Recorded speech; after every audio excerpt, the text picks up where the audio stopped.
तो यहाँ पर आप देख सकते हैं जो कक्षा 10वीं गणित विषय का जो आपका अब कल अर्धवार्षिक परीक्षा का पेपर होने वाला है एमपी बोर्ड की तरफ से। आखिरकार स्क्रीन पर आप देख सकते हैं वह पेपर लगभग मेरे पास आ चुका है। तो अब मैं आपको पूरा पेपर स्टेप बाय स्टेप दिखाता हूँ। यहाँ पर स्क्रीन पर देख सकते हैं जो कल आपका कक्षा 10वीं जो आपका गणित विषय का पेपर होने वाला है वह आखिरकार मुझे पूरा मिल चुका है। तो अब मैं आपको स्टेप बाय स्टेप पूरा पेपर सोल्व करवाने वाला हूं। तो पूरी तरह से निश्चिंत हो जाइए। अभी तक आप इस चैनल पर नए हो तो चैनल को सब्सक्राइब कर ले और बेल आइकन को प्रेस कर ले, जिससे आने वाला नेक्स्ट पेपर से रिलेटेड वीडियोस की जानकारी सीधा आपके मोबाइल तक पहुंचे। तो यहाँ पर पेपर मुझे अभी अभी मिला, तो इतनी जल्दी इसका सोल्यूशन बना पाना मुश्किल कार्य था, पर मैंने कैसे ना कैसे करके अब इसका सोल्यूशन प्राप्त कर लिया है। तो यहाँ पर सही विकल्प से रिलेटेड आप पहला क्वेश्चन देख सकते हैं। समीकरण निकाय a1x b1y प्लस c1 बराबर a2, ये कुछ आप देख सकते हैं। इसमें अनंत हल होने के लिए शर्त बताना है।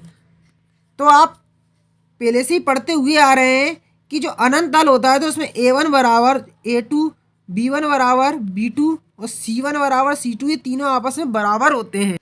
तो यहाँ पे इसका जो करेक्ट आंसर होने वाला है वो कौन सा हो जाएगा, अपना डी वाला हो जाएगा। a1 बराबर a2 बराबर b1 बटे b2 c1 बटे c2। अब यहाँ पर देख सकते हैं समांतर श्रेणी -5 1 3 7 का आपको प्रथम पद और सर्वांतर ज्ञात करना है। तो यहाँ पे प्रथम पद क्या है आप देख सकते हैं -5 है, और डी कैसे निकालते, सर्वांतर कैसे निकालते, तो द्वितीय पद में से प्रथम पद को माइनस करते हैं। तो प्रथम पद था -1 और द्वितीय पद था -5, तो सर्वांतर में माइनस करते हैं तो -1 -5। तो इस तरह से सोल्व करेंगे तो अपना आंसर 4 निकल के आएगा सर्वांतर का। तो -5 एंड 4 अपना यहाँ पर देख सकते हैं लिखा हुआ है डी वाला ऑप्शन। ठीक, अपन आगे चलते हैं, आगे बढ़ते हैं। तो इसमें एक क्वेश्चन है, एक निश्चित घटना की प्रायिकता होती है। तो एक निश्चित घटना की जो प्रायिकता होती है वो एक होती है। ठीक है, यहाँ पे बिंदु देख सकते हैं, बिंदु Px1y1 और Qx2y2 को जोड़ने वाले रेखाखंड PQ के मध्य बिंदु के निर्देशांक होंगे। तो यहाँ पे इसके मध्य बिंदु के निर्देशांक क्या होंगे, सी वाले हो जाएंगे x1 x2 बटे 2 और y1 y2 बटे 2। ये अपना आंसर इसका हो जाएगा। अब यहाँ पर आप देख सकते हैं दो समरूप त्रिभुज दो समरूप त्रिभुज की भुजाएं किस अनुपात में 4:9 में है। तो इनके अनुपात में इनका क्षेत्रफल आपको निकालना है। तो यहाँ पर ये अनुपात दिए हैं, तो यहाँ पर 4/9, 4 किसका वर्ग है 2 का, और ठीक 3 9 किसका वर्ग है 3 का। तो यहाँ पर क्या हो जाएगा इसका आंसर 2:3 इसका आंसर हो जाएगा। यहाँ पर अगला क्वेश्चन देख सकते हैं, यदि दो संख्याओं का गुणनफल 32 व HCF 8 तो LCM आपका होगा। तो इसका HCF जो होना चाहिए कितना होगा, 4 अपना हो जाएगा। क्या हो जाएगा 4 4, क्योंकि 8 का भाग अपन 32 से देंगे तो 4 आंसर आएगा। तो इसका आंसर वैसे आपको मुझे कमेंट बॉक्स में बताना, वैसे 4 इसका आंसर होगा। अब यहाँ पर देख सकते हैं द्विघात समीकरण दिया है, ये x² plus bx plus c बराबर के दो बराबर वास्तविक मूल्य। तो इसका आंसर क्या होगा, आप चारों ऑप्शन देख सकते हैं।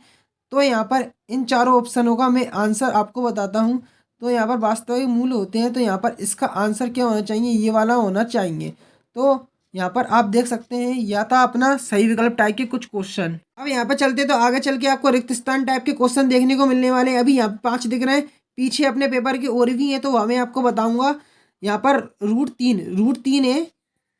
तो रूट 3 एक कैसी संख्या है, तो अपरिमेय संख्या है, अपरिमेय संख्या है। ठीक है, यहाँ पर आप देख सकते हैं द्विघात समीकरण के विभक्तिकर का सूत्र बताना है। तो यहाँ पे द्विघात समीकरण देख सकते हैं। तो यहाँ पे विभक्तिकर का सूत्र क्या होगा, b² - 4ac। पहले का अपरिमेय आंसर हो जाएगा, दूसरे वाले में क्या लिखा जाएगा, b² - 4ac। तीसरा क्वेश्चन देखते हैं, वृत्त की स्पर्श रेखा उस बिंदु पर प्रतिच्छेद करती है। किसी वृत्त की स्पर्श रेखा उसे कौन से बिंदु पर प्रतिच्छेद करती है, उसके कटान बिंदुओं पर, उसके स्पर्श बिंदु भी लिख सकते हैं, उसके स्पर्श बिंदु पर प्रतिच्छेद करती है। ठीक है, यहाँ पर स्पर्श बिंदु आंसर हो जाएगा। वृत्त की 2 बिंदुओं को प्रतिच्छेद करने वाली रेखा को क्या कहते हैं, तो बिंदुओं को प्रतिच्छेद करने वाली रेखा को क्या बोलते हैं, स्पर्श रेखा कहते हैं। वर्गीकृत बारंबारता बंटन में बहुलक ज्ञात करने का सूत्र बताना है। तो अब आपको यहाँ पे बहुलक ज्ञात करने का जो सूत्र है आपको मुझे कमेंट बॉक्स में बताना है। एक वृत्त की कितनी समांतर स्पर्श रेखाएं हो सकती हैं। तो अगला यहाँ पर तो कितनी हो सकती है, 2 हो सकती है। 2 घनों को आपस में जोड़ने पर प्राप्त होता है। तो 2 घनों को आपस में जोड़ने पर क्या प्राप्त होता है, घनाभ प्राप्त होता है। घनाभ क्या होता है, घनाभ प्राप्त अपना होता है। तो यहाँ पर आगे चलते हैं, सत्य के आपको क्वेश्चन के आंसर बताना है। तो असंभव घटना की प्रायिकता 0 होती है। तो ये असंभव जो घटना है संभव नहीं है, तो उसकी क्या हो जाएगी, शून्य शून्य होगी क्या आप बताएं, तो ये सत्य हो जाएगा। शून्य होती है, संभव की एक होती है और असंभव की शून्य होती है। आर त्रिज्या वाले वृत्त का परिमाप टू पाई आर होगा। तो वृत्त का आर त्रिज्या वाला जो वृत्त का परिमाप होगा उसका आप, तो ये भी अपना सत्य हो जाएगा। क्या हो जाएगा? सत्य। ठीक है, यहाँ पर वर्ग चिन्ह आपको देखना है, ऊपरी वर्ग सीमा प्लस निम्न वर्ग सीमा, तो ये भी अपना सत्य हो जाएगा। नेक्स्ट, किसी वृत्त का व्यास 14 है, 14 सेंटीमीटर है, तो उसकी त्रिज्या 28 सेंटीमीटर होगी, तो 7 होगी उसकी त्रिज्या, जी अपना असत्य हो जाएगा। क्या हो जाएगा? असत्य अपना हो जाएगा। ठीक, आगे चलते हैं। तो 5वें नंबर का क्वेश्चन देख सकते हैं। एपी 1 3 5 7 9 का प्रथम पद 3 है, तो प्रथम पद इसका 1 है। यहाँ पे देखा जाए तो ये 3 क्या है? असत्य अपना हो जाएगा, असत्य हो जाएगा। तो यहाँ पर अगला क्वेश्चन देख सकते हैं। एक द्विघात बहुपद के एक से अधिक दो शून्य हो सकते हैं, तो ये सत्य हो जाएगा। ठीक, वर्ग समीकरण x square minus 4x plus 4 के मूल समान होंगे, तो ये भी अपना क्या हो जाएगा? सत्य अपना हो जाएगा। अब यहाँ पे आगे चलते, तो आगे चल के आपको सही जोड़ी देखने को मिलने वाली है। तो यहाँ पर आप देख सकते हैं 1 माइनस कोस स्क्वायर एक्स, तो इसकी मैचिंग किससे मिल जाएगी? साइन एक्स से। किससे मिल जाएगी? साइन ए से। अब 1 प्लस टेन की किससे मिलेगी? सेक स्क्वायर ए से। ठीक, साइन 90 माइनस ए तो क्या होता है? कोस ए होता है। ठीक, साइन स्क्वायर ए प्लस कोस स्क्वायर ए, तो इसकी मैचिंग किससे मिलेगी? साइन स्क्वायर ए प्लस कोस स्क्वायर ए बराबर 1। और टेन 30 का मान कितना होता है? टेन 30 का मान मैं आपको बता दूँ तैनात तरीके से, तो टेन 30 का जो मान होता है यहाँ पर 1/√3 अपना होता है। और अब यहाँ पे आगे चलते हैं, तो अगला क्वेश्चन देख सकते हैं। प्रक्षेप की आंख से देखी गई वस्तु को मिलाने वाली रेखा को कहते हैं, तो यहाँ पे कौन सी रेखा कहते हैं? ठीक, रेखिक बहुपद की घात होती है। तो रेखिक बहुपद की आपको घात बताना है कितनी होती है? वैसे 2 होती है। ठीक है, यहाँ पे समीकरण x प्लस 2y बराबर 4, यदि y बराबर 2 हो तो x का मान बताना है। तो यहाँ पे आप y बराबर 2 रखेंगे तो x का मान कितना निकल जाएगा? यहाँ पे 0 निकल के आएगा। ठीक, द्विघात समीकरण के मूलों की अधिकतम घात होती है, तो मूलों की अधिकतम घात कितनी होती है यहाँ पे? तो 2 होती है। ठीक, यहाँ पर आप देख सकते हैं बिंदु 3 4 की 0 0 से दूरी होगी, तो आपको इसका आंसर बताना है कितना होगा। तो अब मैं यहाँ पे आपको एक वाक्य वाले प्रश्नों के और प्रश्न बताता हूँ। जैसा कि देख सकते हैं, अगला प्रश्न है किसी बहुपद px के लिए y बराबर px का ग्राफ है, तो px के लिए शून्यकों की संख्या होगी। तो यहाँ पर x बार इधर टच हो रहा है, ठीक, एक बार इधर हो रहा है, एक बार इधर, तो कितनी हो जाएगी? शून्यकों की संख्या यहाँ पे 3 हो जाएगी। अब यहाँ पर देख सकते हैं समीकरण दिया है 2y बराबर, यहाँ पर y बराबर के, अब यहाँ पे x बराबर आपको 2 रखना है और y बराबर 1 रखना है। तो यहाँ पर यदि 2 रखेंगे तो 2 दूनी 4 और y बराबर 1 रखेंगे तो k का मान कितना आ जाएगा? यहाँ पे 5 निकल के अपना आ जाएगा। ठीक है, यहाँ पे आप देख सकते हैं अब 2 नंबर वाले क्वेश्चन आ चुके हैं, तो यहाँ पर यह भी सोल्व करना बताऊंगा। पहले मैं सारे क्वेश्चन आपको पढ़ दूंगा, जो जो क्वेश्चन है पूरे पेपर के, फिर आगे इसका सोल्यूशन का जो PDF फॉर्मेट है वह डाउनलोड करना बताऊंगा। अपन आगे चलते हैं, तो यहाँ पे इसके शून्य ज्ञात करना है, यहाँ पे px का मान निकालना है। तो यहाँ पे 1 2 3 4, तो x का मान कितना हो जाएगा? यहाँ पे x को जो टच कर रहा है 1 बार 2 बार 3 बार 4 बार, तो यहाँ पे px का मान कितना हो जाएगा? 4 हो जाएगा। ठीक है, यहाँ पर आप देख सकते हैं ये पॉइंट दिए हैं, तो इन दोनों के बीच की दूरी और इन दोनों के बीच की आपको दूरी निकालना है। यहाँ पर आप देख सकते हैं 90 नंबर का क्वेश्चन है।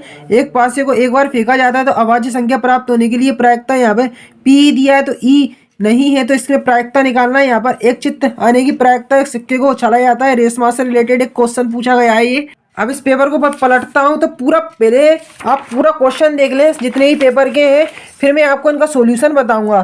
तो यहाँ पर आप आगे के क्वेश्चन देख सकते हैं। साइन 10 थीटा बराबर 4/a दिया है। यहाँ पर और क्वेश्चन भी देख सकते हैं आप ये।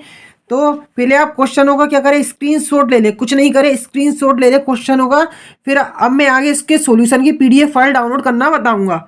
यहाँ पर एक और 17वें नंबर का क्वेश्चन देख सकते हैं, ये 16वें का, ये यहाँ पे 14वें 15वें और ठीक यहाँ पे 13वां। आगे चलते हैं, तो यहाँ पे के का मान निकालने को बोला है। यहाँ पर आप देख सकते हैं आगे ये क्वेश्चन है ये कुछ। तो अब मैं आपको इसका आगे का सॉल्यूशन है वह आपको कैसे क्या इसका पूरे पेपर का डाउनलोड करना है, तो पूरी आगे प्रोसेस। तो जो अभी आपने पेपर देखा उसका सॉल्यूशन प्राप्त करना चाहते हैं तो गूगल पर आते ही आपको सर्च करना होगा class 10th math half yearly paper 2023, last में हिमालय सर लिख देना होगा।